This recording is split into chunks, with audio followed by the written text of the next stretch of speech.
Madame Djenab Touré dit que votre siège a coûté 10 milliards de francs guinéens. Est-ce que la source là vient de l'IFDG?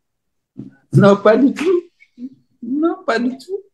Nous avons refait notre siège avec l'aide des militants et sympathisants qui machinaient. Puis bon, y a pas, on a besoin de tout. Et bon, on va discuter un peu, nous aider. On ne peut pas. Juste, les gens disent, ouais, non, on contribue. Vous savez, l'IFDG a beaucoup de soutien, même discret, des gens qui ont aidé. Donc, les 10 milliards, ce n'est pas vrai? Non, ce n'est pas vrai. Moi, je ne sais pas d'où vient ce chiffre. D'accord. Mais est-ce que vous n'êtes pas posé la question? Je pensais que Mme Djenab est chargée de sélection et non de la gestion des partis. J'ai vu sa sortie là, je dis, mais cet acharnement, ce n'est pas son rôle. Alors, la question est de savoir pourquoi continuez-vous à faire des recours vers une justice qui n'a aucun respect, ni pour vous, ni pour la loi? Ils ont fait l'évaluation des partis politiques. Je n'ai pas besoin de vous dire que c'est l'UFDG qui est essentiellement visé, mais vous le savez, puisque vous êtes des observateurs avertis de la situation. Oui, une petite alerte sous forme d'information pour tous ceux qui nous écoutent et tous les acteurs concernés par le processus électoral en cours pour le référendum. Et nous venons d'apprendre à travers des sources basées en Guinée qu'actuellement le CNRD a déployé des agents à l'intérieur du pays, notamment dans les préfectures de la Moyenne Guinée et certaines préfectures de la Haute Guinée et de la Guinée forestière, pour essayer de recenser les citoyens qui sont prêts à voter oui le 21 septembre prochain pour le référendum et leur proposer une somme d'argent sous forme de récompense. Et donc, tout citoyen qui accepte de donner sa voix oui pour l'adoption de ce projet de nouvelle constitution va bénéficier d'une récompense avec une somme d'argent symbolique. C'est une information que nous venons de recevoir et nous allons essayer de vérifier pour essayer encore de donner beaucoup plus de détails à nos téléspectateurs qui nous suivent à travers le monde entier. Merci Mamadou Moussa, l'information d'ailleurs, vous avez raison. Et on va même pointer du doigt une préfecture, là où ça se fait actuellement, ça se pratique. Nous sommes dans la ville Carrefour à Mamou, nous avons des preuves comme quoi dans certains quartiers de Mamou, effectivement, eh bien d'autres y vont pour proposer de l'argent. On l'a appris, vous aussi vous l'avez appris. Merci beaucoup Mamadou Moussa, c'est bien sans transition. On va dire welcome à Elhadji Cellou Dalein Diallo, monsieur le président de l'UFDG. Merci d'avoir accepté cette invitation. Bonsoir à vous, monsieur le président. Bonsoir, je voudrais saluer en retour tous les compatriotes journalistes qui me font l'honneur. Je pense que c'est un honneur d'être interrogé dans le contexte actuel, puisque nous sommes d'abord tous des Guinéens, préoccupés par ce qui s'y passe et les perspectives politiques qui aujourd'hui constituent des sources réelles de préoccupation pour tous les démocrates, pour tous ceux qui sont, comme moi, attachés à l'état de droit, au respect des droits humains et des libertés fondamentales. En tout cas, je suis ravi de partager mes sentiments par rapport à ce qui se passe. Je sais que je suis là pour commenter avec vous l'actualité. Et comme vous êtes concernés, vous êtes Guinéens comme moi, je suis à l'aise d'échanger avec des compatriotes. Merci, monsieur le président. On va directement avec la première question qui vous sera posée par le Québécois, Mamadou Moussa Diallo. Elhadji Cellou Dalein Diallo, bonsoir. Bonsoir, monsieur. Merci encore une fois d'avoir accepté notre invitation. Nous allons directement commencer par cette actualité aujourd'hui qui occupe la une des médias en Guinée. C'est cette crise de liquidité qui frappe les citoyens guinéens, qui fait l'objet de beaucoup d'interprétations. Alors nous allons savoir qu'est-ce qui organise, ou bien qu'est-ce qui occasionne plutôt ce manque de liquidité et quelles sont ses conséquences sur le système monétaire guinéen aujourd'hui. On a eu beaucoup d'explications, beaucoup d'interprétations et nous voulons vraiment vous entendre sur ce point en tant qu'économiste aguerri.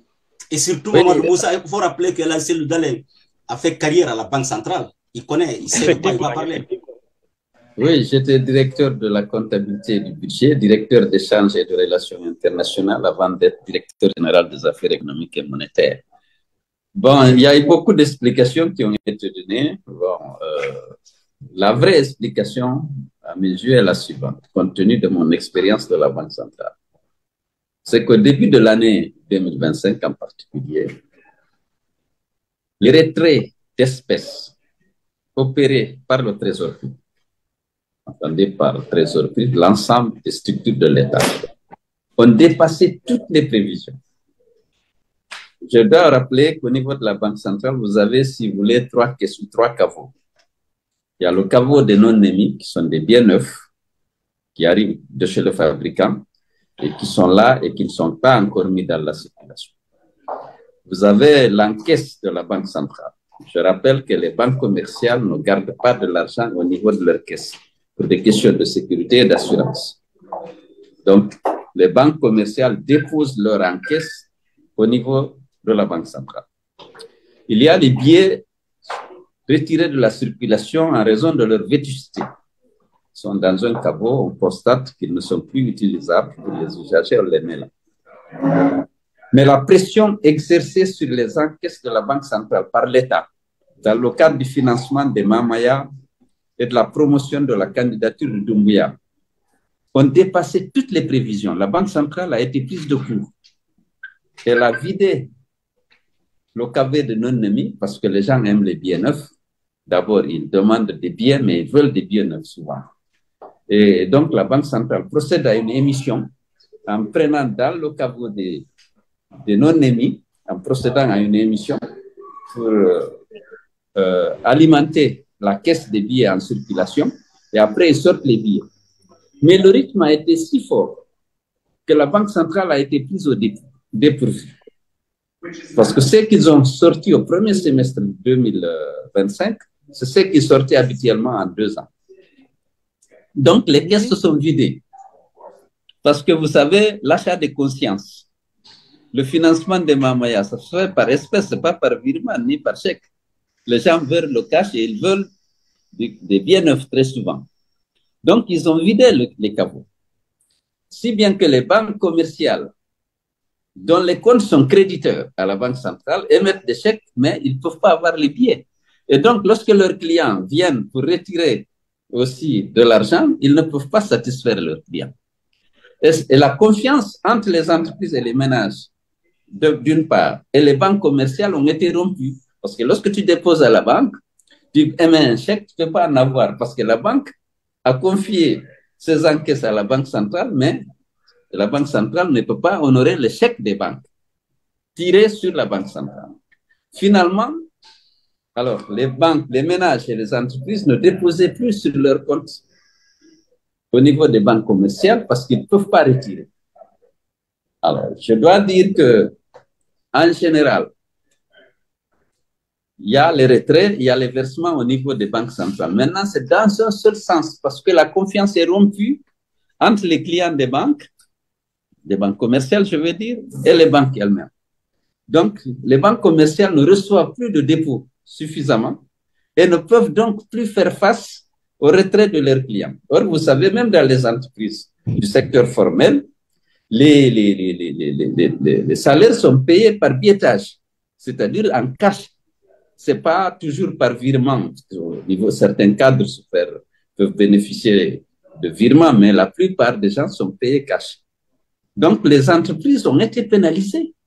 Les citoyens épargnants qui ont mis leur argent à la banque, leur petite épargne à la banque, ils ne pouvaient pas avoir accès, ils ont été pénalisés. Toute l'économie a été ainsi paralysée par la mauvaise gestion de la Banque centrale et des autorités publiques. Alors, au départ, la Banque centrale a dû faire des commandes. Les commandes sont arrivées, mais comme la confiance est rompue, l'argent sort et ne revient pas, très rapidement, ils se retrouvaient encore dans une autre crise. Donc, voilà un peu la situation dans laquelle on est. Les citoyens qui ont confié leur épargne, les revenus aux banques commerciales ne peuvent pas accéder.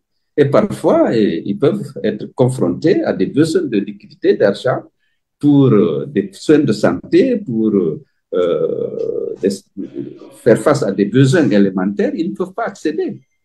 Donc, voilà un peu les conséquences de cette campagne d'achat de conscience des citoyens, des leaders d'opinion. Vous n'êtes pas sans savoir que l'État, la junte, a sorti beaucoup d'argent pour acheter la conscience des leaders d'opinion, commerçants, industriels, imams et chefs religieux, leaders politiques et acteurs de la société civile, parce que tous les secteurs ont fourni, tous les secteurs sont à la soupe.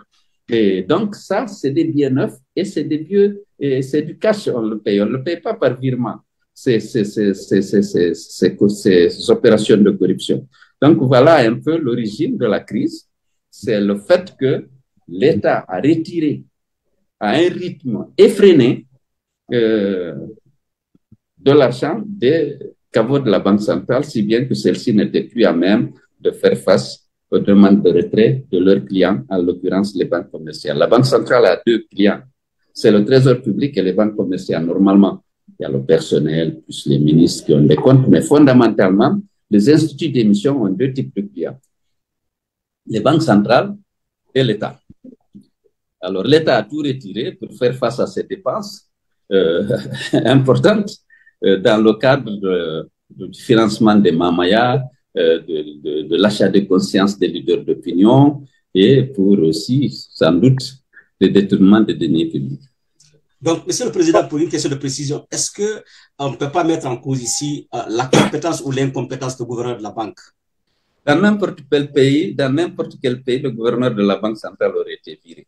Parce que c'est sa responsabilité de mettre à la disposition du public des billets de banque de bonne qualité. Et il n'a pas, certainement, il a été, je ne le défends pas, mais il a dû être pris au dépourvu par rapport au retrait massif de billets demandés par le Trésor, des demandes auxquelles il était obligé de faire face. Mais normalement, il doit anticiper et prendre des dispositions pour commander chez les fabricants les billets de banque pour faire face justement à la demande du public. Parce que dans les conditions normales, vous avez la masse monétaire qui est composée à hauteur de 30% simplement par les dépôts. Les 70%, c'était des billets en circulation. Maintenant, il semble aujourd'hui, selon les explications du gouverneur que j'ai vu dans la presse, aujourd'hui 95% de la masse monétaire, c'est en billets de banque parce que les billets ne représentent plus dans la banque pour être transformés en fait en dépôt. La monnaie scripturale qui est composée des comptes à terme et des comptes courants des ménages ou des entreprises. D'accord. Saluba, allez-y pour votre question, s'il vous plaît. Précision rapidement. Parlant du gouverneur de la Banque centrale, il a annoncé l'arrivée des billets, de nouveaux billets d'une valeur de 1400 milliards de francs guinéens. Alors, en lieu et place de cette fabrique de billets de banque, est-ce qu'il y avait une autre alternative pour mettre fin à cette crise de liquidité? Merci, Mamadou Moussa. Monsieur le Président, permettez Saluba va ajouter sa question. Ça va dans le même sens et puis vous allez répondre au même moment. Saluba, allez-y pour votre question, s'il vous plaît. Voilà, merci Balde Mamadou. Bonsoir à Monsieur le Président de l'UFDG. Merci d'avoir accepté de nous honorer par votre présence ici cet après-midi. Bon, ma question à vous, toujours, ça rapproche de ce que vous venez d'expliquer. On parle des réserves. Un de nos invités nous a parlé ici qu'on a touché maladroitement les réserves ont été utilisées. À quoi servent ces réserves, Monsieur le Président? Alors, ce qui est appelé couramment réserve, c'est le dépôt des banques à la Banque centrale. Mais c'est des comptes créditeurs. Parce que, comme je vous l'ai dit tout à l'heure, les banques commerciales ne gardent pas des encaisses importantes à leur niveau. Pour des questions de sécurité, pour des questions d'assurance. Parce qu'ils doivent assurer l'encaisse de la Banque centrale. Donc, ils plafonnent normalement le niveau. Donc, ils versent à la Banque centrale leur excédent de trésorerie. Cet excédent, ce qui est versé au niveau de la Banque centrale, la provision des comptes appartenant aux banques commerciales, on les appelle souvent les réserves. Alors, lorsque la Banque centrale, l'État émet des titres pour financer, parce qu'il peut avoir des contraintes, on a dit, par exemple, on émet des titres pour que les banques peuvent souscrire. Leurs clients peuvent souscrire, mais les banques peuvent souscrire. Lorsque les banques veulent souscrire, elles demandent généralement à la Banque centrale, par débit de leur compte à la Banque centrale, d'acheter les titres d'État avec des échéances précises. Alors, donc, les réserves diminuent. Il y a une opération qui a eu lieu à un moment donné. Ils ont décidé de lancer, de faire des émissions de titres et obliger même les banques à utiliser leurs réserves pour souscrire à ces titres. Et donc, on va débiter le compte de la banque commerciale pour créditer les comptes du Trésor, afin que le Trésor utilise ça pour faire face à ses dépenses, soit de salaire et de tout lorsqu'il est en difficulté, ou pour financer, dans certains pays, le programme d'investissement. Alors, les réserves, c'est les comptes, les soldes créditeurs des banques au niveau de la Banque centrale. elles peuvent diminuer à la suite justement d'investissements que les banques commerciales ont décidé de faire sur les titres ou alors pour effectuer d'autres dépenses de leurs clients. Il y a certains clients qui demandent des chèques de banque. Lorsque vous détenez un compte créditeur à niveau de la Banque centrale, vous voulez payer, il y a une crise de confiance, votre client ou votre fournisseur, vous qui êtes le client de la Banque centrale, vous achetez avec un fournisseur qui veut être payé par virement ou par chèque de banque. Alors, lorsqu'il vous demande le chèque de banque, c'est le chèque tiré sur la Banque centrale, mais un chèque émis généralement par une banque qui tire sur son compte à la Banque centrale. Voilà, merci beaucoup. La deuxième question de Mohamed Moussa sur la fabrique de bioneuf, oui. l'envoi des conteneurs. Est-ce qu'il y avait une autre alternative pour pallier à cette crise? Non, lorsqu'il y a, alors, d'abord, il y a la crise à deux sources. Le retrait massif par les autorités de billets au niveau de la Banque centrale. Ça peut se faire parce que les crédits, ça peut faire, les provisions peuvent exister ou peuvent ne pas exister. Lorsqu'ils font des chèques, lorsqu'ils font des virements ou qu'ils font des retraits, alors qu'ils n'ont pas, leurs comptes ne sont pas créditeurs, les comptes des autorités ne sont pas crédités, ça s'appelle la planche à billets. C'est-à-dire qu'on finance par des avances faites par la Banque centrale à l'État. Mais l'État n'a pas levé suffisamment d'impôts pour alimenter ses comptes et il veut dépenser. Et il continue à dépenser comme s'il avait l'argent. Et en ce moment, lorsqu'il émet un chèque, même s'il n'y a pas de provision, la Banque centrale paye. Il s'émet des ordres de virement en faveur, des fournisseurs de l'État ou alors des créanciers extérieurs, parce que lorsqu'il demande de payer à un créancier, disons le fonds cohésien ou le fonds saoudien, la Banque islamique de développement, s'il n'y a pas de provision, la Banque centrale est obligée de débiter le compte du Trésor pour aggraver le découvert et payer le fonds cohésien, parce que il faut un gouverneur fort, on en a connu, où lorsque l'État envoie des ordres de virement ou des chèques, il dit, vous n'avez pas de provision, je renvoie le chèque. J'ai vu Kerfal Yansane faire à plusieurs reprises des choses comme ça lorsqu'on était à la Banque centrale. Il dit non, on ne peut pas payer, vous n'avez pas de provision. C'est pourquoi on parle souvent d'indépendance de la Banque centrale. Parce que la politique monétaire ne peut être menée efficacement pour tenir compte de l'ensemble des contraintes et des règles de gestion prudentielle que si la Banque centrale est indépendante de l'État. Sinon, si tous les ordres émis par l'État pour payer, qu'il y ait la provision ou pas, la Banque centrale ne peut pas refuser. C'est ce qui est le cas actuellement, évidemment. Alors, ça s'appelle le recours à la planche à billets. Très bien. Mamadou Moussa, allons-y pour la question prochaine. Monsieur le Président, nous allons maintenant tourner la page des questions économiques pour entrer dans la politique. Tout récemment, l'UFDG avait introduit un recours du côté de la Cour suprême contre une décision du ministre de l'administration du territoire. Et cette même Cour suprême a tranché, a déclaré que la requête de l'UFDG est irrécevable. Alors, la question est de savoir pourquoi continuez-vous à faire des recours vers une justice qui n'a aucun respect, ni pour vous, ni pour la loi? Bon, il faut d'abord, je vais vous rappeler ce qui s'est passé dans cette affaire de recours c'est l'aboutissement d'un processus. Ils ont fait l'évaluation des partis politiques. Je n'ai pas besoin de vous dire que c'est l'UFDG qui est essentiellement visé, mais vous le savez, puisque vous êtes des observateurs avertis de la situation. On a dit qu'on n'a pas fait notre congrès en 2015, ce qui était vrai. Il y avait Covid. En 2020, pardon, il y avait Covid, on ne pouvait pas faire le même nom. C'était difficile. On avait décidé de le reporter avec l'avis favorable des fédérations à 2020, parce que c'est tous les 5 ans. Donc, lorsque ils ont fait l'évaluation des partis, ils ont noté que l'UFDG était en retard d'un congrès. Donc, on était d'accord, on a dit qu'on va le faire. On s'est retrouvés. Ils ont d'abord chargé vraiment l'UFDG, c'était ridicule. Ils ont dit que l'UFDG n'a jamais eu d'élu, n'a jamais eu de député, n'a jamais eu de conseil communal. C'était vraiment ridicule. Beaucoup d'idées n'ont jamais eu de compte bancaire, n'a jamais eu de relever, alors qu'on avait tout fourni. Et les agents qui étaient venus au siège pour discuter ça, tous les documents leur étaient donnés. Mais tout le monde sait que l'UFDG a eu en 2013 37 députés. Et vous avez dit qu'on gère 119 communes, c'est 122 communes qui sont gérées par l'UFDG. C'est ce que Alpha Condé nous avait laissé, puisqu'il y avait, vous savez bien qu'on avait gagné Matuto, on a gagné Kindia, on a gagné Dupreka, on a gagné beaucoup de communes rurales et urbaines qu'on nous avait enlevées arbitrairement. Bon, bref, on a retenu qu'on devait faire le congrès. D'abord, le congrès, je leur ai dit, c'est une obligation statutaire.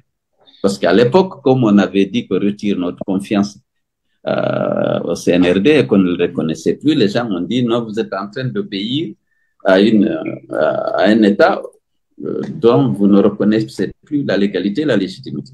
Je dis non, attention, l'organisation du congrès est une obligation statutaire. On a convoqué le congrès. C'est réuni, on a convoqué le congrès pour le 20 avril 2025. Alors, le tribunal prend une décision et nous interdit d'organiser le congrès. Alors que le ministère de l'administration du territoire nous a donné une injonction d'organiser le congrès. On s'est retrouvés, on a dit, dans la hiérarchie des normes, dans un état de droit, c'est la décision de justice qui s'impose sur la décision administrative. Quelle que soit la force de l'injonction du MATD, on est obligé de nous plier à la justice. La justice a dit qu'il ne faut pas organiser de congrès avant qu'elle ne prenne une décision dans l'affaire nous opposant à Ousmane Gao. On s'est retrouvés, les gens m'ont dit, il faut plus obéir à cet état liberticide. Mais on a dit non, respectons les règles. Ici, comme la justice est au-dessus du MATD, on va reporter.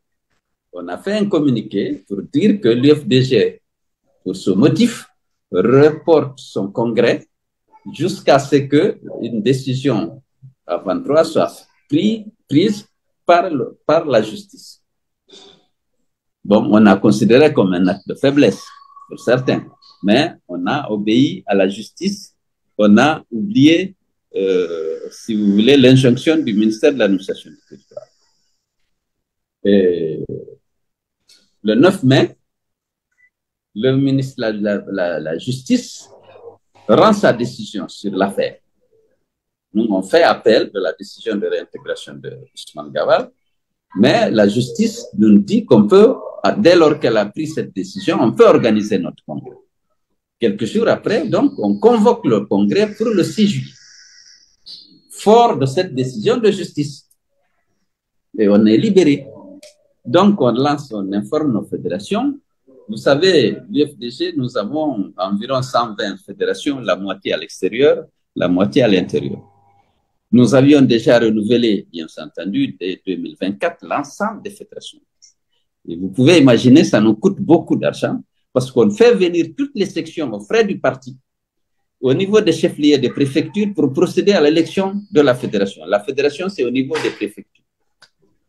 On avait fait cette tournée-là, ils ont fait cette tournée, Céline Baldé avait conduit les délégations qui nous a quittés avec Konaté. On a fait toute la République.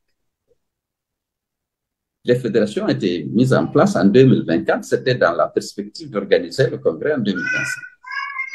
Donc, et le Congrès national, on fait venir une délégation de 3 ou 4 personnes par fédération. Le bureau fédéral, le bureau des jeunes, le bureau des femmes. Et c'est nous qui payons le transport et assurons l'entretien des délégués. Donc, on a réuni les budgets, les gens devaient venir le 6. Et le 27 juin, le ministère de l'administration du territoire nous adresse un courrier faisant injonction à la direction du parti de surseoir au Congrès. Faute de quoi, il a rappelé même les sanctions auxquelles on s'exposerait en cas de refus. C'était une injonction. Bon. Alors, pour revenir à votre question, je dois vous avouer, parce que je parle à mes frères, à mes compatriotes, vous connaissez la Guinée, on a été embêtés. Nous sommes forts de la décision de justice qui nous autorise. Le ministère de l'administration territoriale nous demande de surseoir. Qu'est-ce qu'on fait?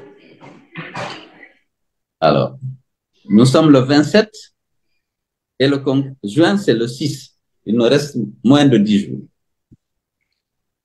Ça a été très difficile. Il y a des moments où le leadership, comment tu dois prendre une décision difficile. Nous avons estimé que si les militants, nos responsables, nos délégués arrivent et que le ministère de l'administration va les gazer, arrêter certains, les détenir, puisqu'il n'y a pas de recours contre l'État en Guinée, c'est ça le problème, l'absence de l'indépendance de la justice. On n'a pas de recours contre l'État. Et j'ai appris dans la lutte contre le parti, c'est que tu n'as pas de recours. Tu n'avais que la rue et aujourd'hui, c'est impossible, on tue et on ne fait aucune enquête. Donc, c'est pratiquement, on n'a pas de recours contre les dictatures africaines. En Guinée, aujourd'hui, c'est le cas. On s'est dit, bon, écoutez, c'est concerté. On dit, bon, c'est qu'on peut faire, puisque c'est un abus du pouvoir. La décision du ministre de l'administration ne peut pas annuler la décision de justice. Mais si on va à l'affrontement, ils ont acheté, vous savez, beaucoup de matériel pour équiper les forces de défense et de sécurité, mais depuis un moment, comme il n'y a pas de manifestation, c'est comme si c'est en train de se ruiner. Ils ont envie de sévir. On n'aura pas donné ces derniers temps l'occasion de sévir. Et ils ont acheté beaucoup de matériel. Vous savez, ils ont commandé d'abord 165 millions de dollars de matériel militaire et d'équipements pour les forces de défense et de sécurité, y compris la gendarmerie et la police. Ils sont suréquipés avec l'argent de la bourse. Je souhaite qu'on revienne sur la situation financière du pays.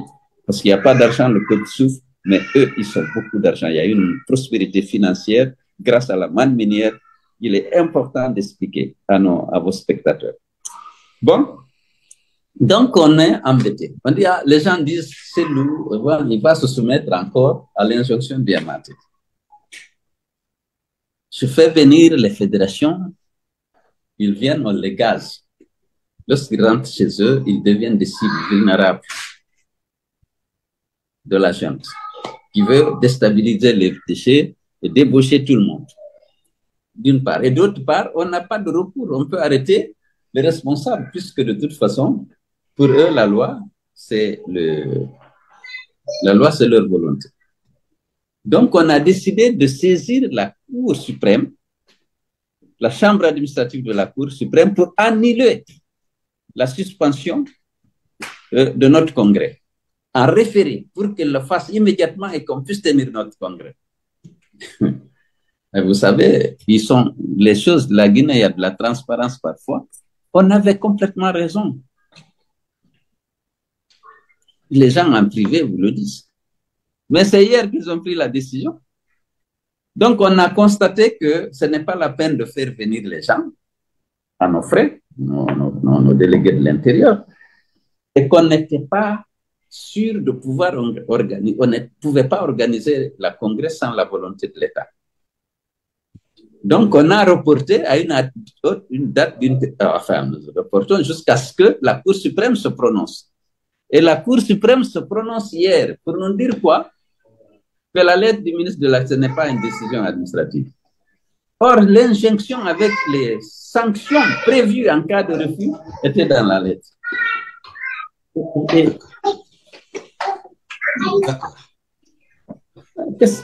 Voilà, alors, excusez-moi. Vous comprendrez que c'est le président de l'UFPG, vous savez. On sait, il a trop de visites, beaucoup de gens viennent chez lui. On comprend, monsieur le président. Excusez, mais... D'accord. Ouais, donc... Voilà, votre micro est fermé, monsieur le président. Votre micro est fermé. Votre micro est fermé. Ils ont pris la décision hier, alors qu'ils ont été saisis le 29. Et qu'on voulait d'abord qu'ils annulent la décision du MATD pour qu'on puisse tenir le congrès le 26. Et après, finalement, on a dû faire un communiqué, demander, informer nos congressistes que le congrès est reporté à une date ultérieure, puisqu'on n'arrivait pas à avoir la décision de justice. Et nous ne voulions pas l'affrontement inutile. dans ce contexte-là. Bon, certains ont interprété comme une faiblesse de l'UFDG. Oui, mais Monsieur le Président, excusez-moi, la question de Mamadou Moussa, la précision, pourquoi faites-vous confiance en une justice qui ne vous respecte pas, qui ne respecte pas la loi, qui ne respecte personne dans le pays? Pourquoi vous faites confiance toujours? Vous faites des recours, souvent des recours. Pourquoi cela? Alors, voilà le problème. Il faut mettre... On n'est pas seul. Il y a l'opinion nationale, il y a l'opinion internationale. Il faut qu'ils comprennent que ces gens-là n'ont aucun égard pour leur propre loi. Et il faut me les mettre à l'épreuve. Moi, lorsqu'on a dit, Mamadi est parti à Abidjan, la délégation a instruit de ne pas me recenser. Je savais que la décision était ferme. Mais il fallait que j'aille pour essayer de me recenser pour que les gens comprennent. Parce que si c'est sur la base d'un préjugé, ils allaient dire que je n'ai pas été et que personne n'a interdit. Alors, lorsque vous dites que la justice, on n'ira pas à la justice parce qu'on sait que le droit ne sera pas dit. On était convaincu que le droit ne pouvait pas être dit. Mais aujourd'hui, c'est évident pour tout le monde que le droit n'a pas été dit. On attendait parce qu'on n'a pas fini les anomalies. Donc, le ministère de l'administration du territoire nous interdit de tenir notre congrès. Et à l'ouverture de la campagne pour la Constitution, ils prennent une décision de suspendre l'UFDG parce que l'UFDG n'a pas tenu son congrès. Vous voyez ces anomalies? Parce que l'article 2 de la décision portant suspension des partis dit que c'est parce qu'on n'a pas tenu le congrès. Alors, on n'a pas tenu le congrès parce que le ministère de l'administration nous a interdit de le tenir. Une première fois parce que la justice nous a interdit. Une deuxième fois parce que le ministère de l'administration nous a interdit. On suspend le parti pour ça parce qu'on ne voulait pas qu'on participe au débat sur la Constitution. Ils n'ont pas d'argument et nous, on en a. Monsieur le Président, excusez-moi, avant de partir avec notre consoeur Hussein Diallo, il y a des questions de précision. On dit que l'UFDG n'a pas fourni le compte bancaire, que l'UFDG n'a pas fourni la liste des membres du bureau exécutif. Tout ça, c'est faux. Ils n'ont pas de scrupules. On a des comptes, on a fourni 2 fois. On a des comptes bancaires qui jouent toutes les contributions qu'on reçoit à l'extérieur pour la comptabilité. On a dit que nécessairement ça passe par les banques. Et on a fourni, on a notre compte à la Bissigi, on a donné même les relevés. C'est des histoires. D'accord. Monsieur le Président, avant d'aller avec Mme Moustanatou, une précision. La chargée des élections, Mme Djenab Touré, dit que votre siège a coûté 10 milliards de francs guinéens. Est-ce que la source là vient de l'UFDG? Non, pas du tout. Non, pas du tout. Nous avons refait notre siège avec l'aide des militants et sympathisants qui machinaient. Et puis, bon, y a pas, on a besoin de tout. Et bon, on va des rescriteurs pour nous aider. On ne peut pas... Juste, les gens disent, ouais, non, on contribue. Vous savez, l'UFDG a beaucoup de soutien, même discret. Des gens qui ont aidé. Donc, les 10 milliards, ce n'est pas vrai? Non, ce n'est pas vrai. Moi, je ne sais pas d'où vient ce chiffre. D'accord. Attendez, mais est-ce que vous n'êtes pas posé la question? Je pensais que Mme Dienab est chargée de sélection et non de la gestion des partis. J'ai vu sa sortie là. Je dis, mais cet acharnement, ce n'est pas son rôle. Elle est directrice générale des élections.